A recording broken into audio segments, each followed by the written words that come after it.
Welcome po. Welcome kay Tita Maxi. Feng Shui Tip. Ito po, ito ang ako, ang daming beses na ako nako-order. Walang stock ngayon lang dumating uli. Ito yung necklace na pag sinuot mo, kaya pakita ko sa'yo. 1 year ago, sinuot ko na. 1 year ago, sinuot ko, nagtatry ako kasi baka mangupas o ano, kasi it's already medyo mahal konti. Tapos tinatry ko, Feng Shui expert, tinatry ko kung okay ito sa amin, no? Pag okay, makaalok ako. 1 year ago, ito para sa yung mga maiinit na ulo, tapos yun, stress, maraming problema, ganon. Pinasuot ko, okay naman, hindi nangitim, okay. Kung may problema ka, patawagan mo lang siya kasi sa loob meron siyang piyaw. Piyaw is money catcher, and ba piyaw, money catcher, meron siya. Nag-iikot-ikot yan eh, piyaw na money catcher. Tapos yung tree shape. Yung tree shape sa Chinese tinatawag na Sanyang Kai Tai. Ibig sabihin, itong tree shape, tinutulungan ka lumabas, kumuha ng good business, tinutulungan ka, key of success. Anong problema mo, tinutulungan ka. Itong tatlo, kailangan tatlong shape, hindi pwede isa lang. Itong tatlong shape, tinutulungan ka kumuha ng business o ano. Ito, iikot-ikot mo, pagsuot mo, iniikot ko. May tumawak, may pumunta, bumabalik, bumibili, niregalo kasi maganda ang powerful niya. Ito po. May dalawang sa akin, Technicolor. May Technicolor tayo.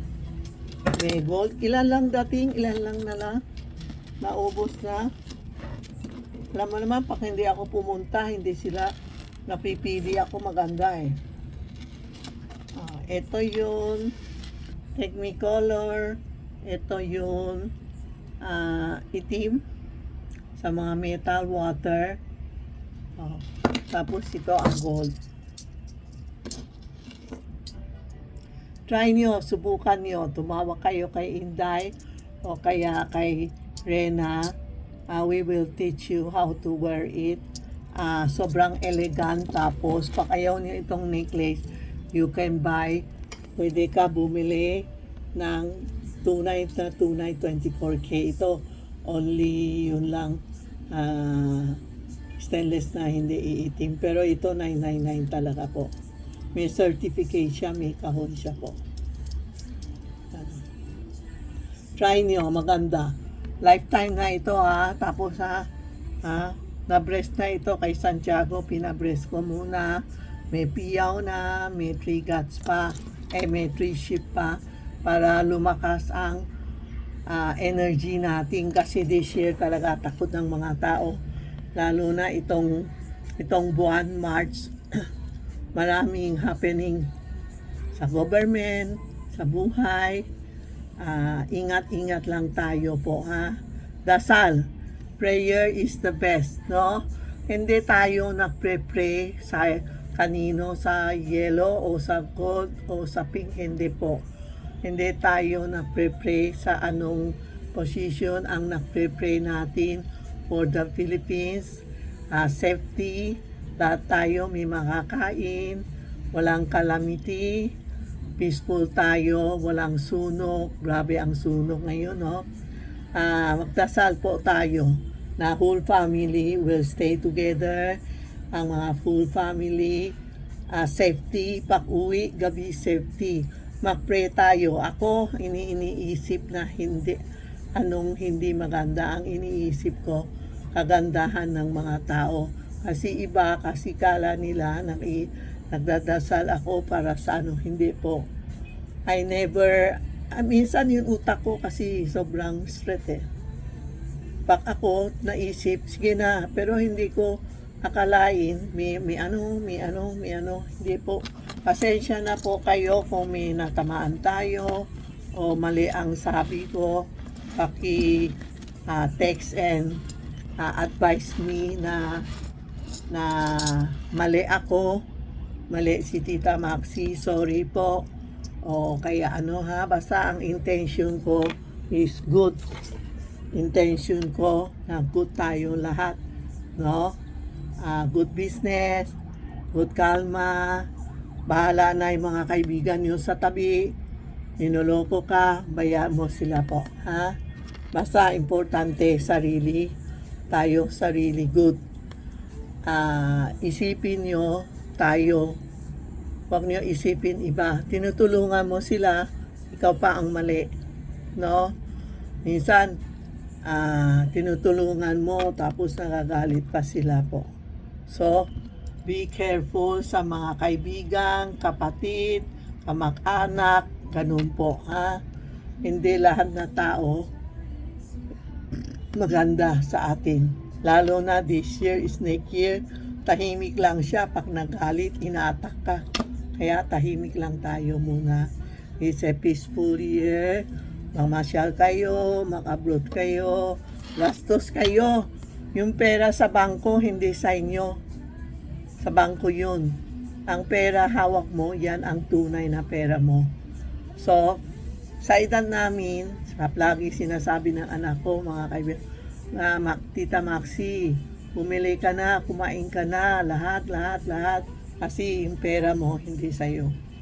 Ang nagastos mo lang. Kaya naisip ko minsan, yung cherry, ang mahal. Sige, bili tayo punti, kain lang, pwede na. Yan ang isip natin na we be happy. Anong gusto niyo, bumili ka. Gamit natin kasi pag binili mo sa kanila, hindi sila appreciate, galit pa sa'yo. Minsan iniisip ko nga maganda-ganda turing ko sa kanila, pero in return, iba. Sa itong 2 buwan na ito, I learned so many things. Napansin ko, naisip ko, lahat na buhay natin sa 7 up na ako, okay lang po. Kaya na natin. Sinabi ko nga kay Jesus handaan na ako, basta ang yung ko, tutulong ako ng tao, ang mission ko. Kung bibigay niya ako ng mission, kung papaalis na ako, okay na din. Pag bibigay ako ng mission, gagawin ko. Yan po ang gagawin natin ngayon, ha? Magmi-mission tayo, magtutulungan tayo, pero ang tulong natin kung sino. Kasi iba, nagte-take advantage lang sa atin, di ba? Okay? Thank you po. Salamat. Salamat sa ito. Hiniram ko lang sa tindahan ito. Tita Maxi, thank you sa lahat. Sa lahat na viewers ko. Thank you. Nahiram lang ako. Kasi nasa bahay ako. Hiniram ko lang. No? Thank you po. Salamat po. God bless sa inyo lahat. Nawa. Hindi ako nagsasabi ng iha. Yung mga fake na scammer, tinatawag na ako lang nagsasabi ng iha. Hindi po. I never ginagamit tong iha. Ang sinasabi ko, good luck po sa lahat ng mga kaibigan ko, viewers ko. Sharing tayo. Thank you po. Salamat.